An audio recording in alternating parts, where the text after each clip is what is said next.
தமிழக சட்டப்பேரவை தேர்தலுக்கு இன்னும் 4 மாதங்களே உள்ள நிலையில் பல்வேறு கட்சிகளும் தேர்தலுக்கான தயாரிப்பு பணிகளில் முனைப்பு காட்டி வருகின்றன.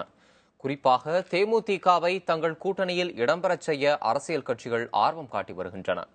இந்நிலையில் 31ஆம் தேதி அதிமுகவின் பொதுக்குழு மற்றும் செயற்குழு கூட்டம் நடைபெறும் என அறிவிக்கப்பட்டுள்ளதால் அரசியல் களம் மேலும் பரபரப்பாகியுள்ளது.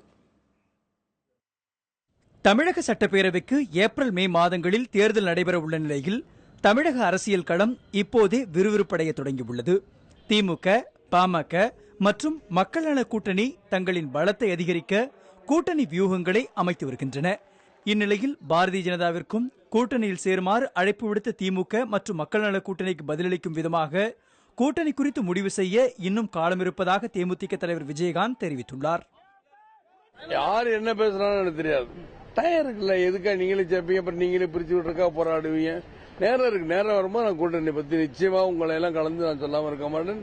எனக்கு இன்னும் ஒரு மீட்டிங் இருக்கு, செயற்குழு பொதுக்குழு இருக்கு, மாநாடு இருக்கு, எல்லாம் இருக்குல்ல. 3 முடிஞ்சாதான் என்னால் சொல்ல முடியும். விஜயகாந்த் வந்தால் கூட்டணிக்கு பலம் என கருதும் திமுக அதே நேரத்தில் அவரது பதிலுக்காக காத்திருக்காமல் தனது தேர்தல் அறிக்கையையும் தயாரித்து வருகிறது.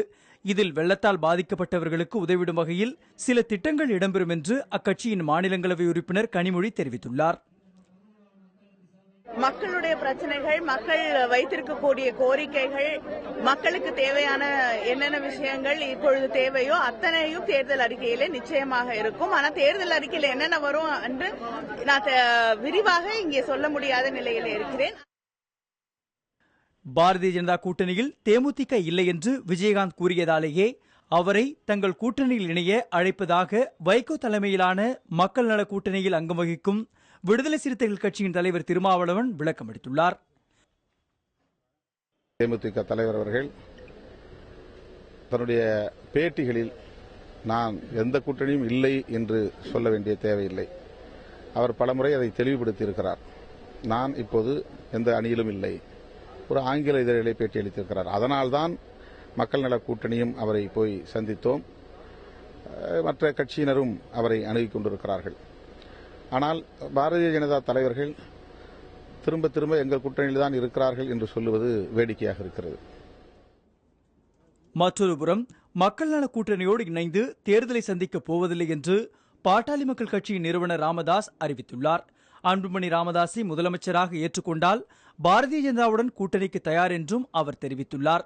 இதற்கிடையில் எதிர்க்கட்சித் தலைவர் என்ற அந்தஸ்தை விஜயகாந்த் முறையாக பயன்படுத்தவில்லை என்று அன்புமணி ராமதாஸ் விமர்சித்துள்ளார். நல்ல கண்ணு தலைவர், மிகப்பெரிய தலைவர், தமிழ்நாட்டில் பெருகிற வாழும் தலைவர்கள் மிகப்பெரிய தலைவர், நல்ல தலைவர், ஒரு உத்தமமான தலைவர். அவர் மேலே எனக்கு எப்பொழுதுமே மரியாதை உண்டு. ஆனால் அந்த கட்சிக்கு இல்லை. வாய்ப்பை சரியான முறையிலே அவர் பயன்படுத்தாமல் இது போன்ற பல சம்பவங்களில் மக்களை புண்படுத்துகின்ற வகையிலே நடந்து கொண்டிருப்பது ஒரு தலைவருக்கு அழகல்ல. தேசிய கட்சிகளான காங்கிரசும் பாரதிய ஜனதாவும் இன்னமும் கூட்டணி குறித்து எந்த நிலைப்பாட்டையும் எடுக்காமலேயே உள்ளன. தமிழகத்தில் பாரதிய ஜனதா கட்சி வலுவான நிலையில் இருப்பதாக மத்திய இணையமைச்சர் பொன் ராதாகிருஷ்ணன் தெரிவித்துள்ளார். அண்ணன் வைகோ அவருடைய தலைமையில் இருக்கக்கூடிய கூட்டணியும் அதில் முயற்சி செய்யறாங்க. அப்ப எங்களுடைய கூட்டணியில் இருக்கக்கூடியவர்கள் எவ்வளவு வலுவாக இருக்கிறார்கள் என்பது அனைவரும் புரிந்த ஒன்று என்பதை இதன் மூலமாக அவர்கள் வெளிக்காட்டியிருக்கிறார்கள். தமிழகத்தை ஆளும் அதிமுக தேர்தல் கூட்டணி குறித்து மௌனமாக இருக்கும் நிலையில் அக்கட்சியின் பொதுக்குழு மற்றும் செயற்குழு கூட்டம் திருவான்மியூரில் வரும் 31ஆம் தேதி நடைபெறவுள்ளது.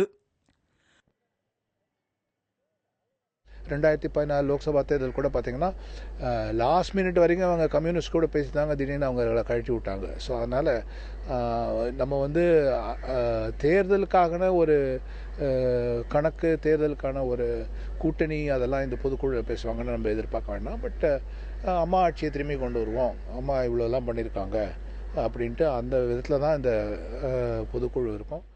கட்சிகளின் வியூகங்களும் திரைமறைவு நிகழ்வுகளும் தினசரி புது புது யூகங்களுக்கு வழிவகுத்தாலும் தேர்தல் கூட்டணிகள் மார்ச் மாதத்துக்கு பிறகே இறுதி வடிவம் பெறும் என அரசியல் நோக்கர்கள் கருதுகின்றனர். புதிய தலைமுறைக்காக செய்தியாளர் குழு.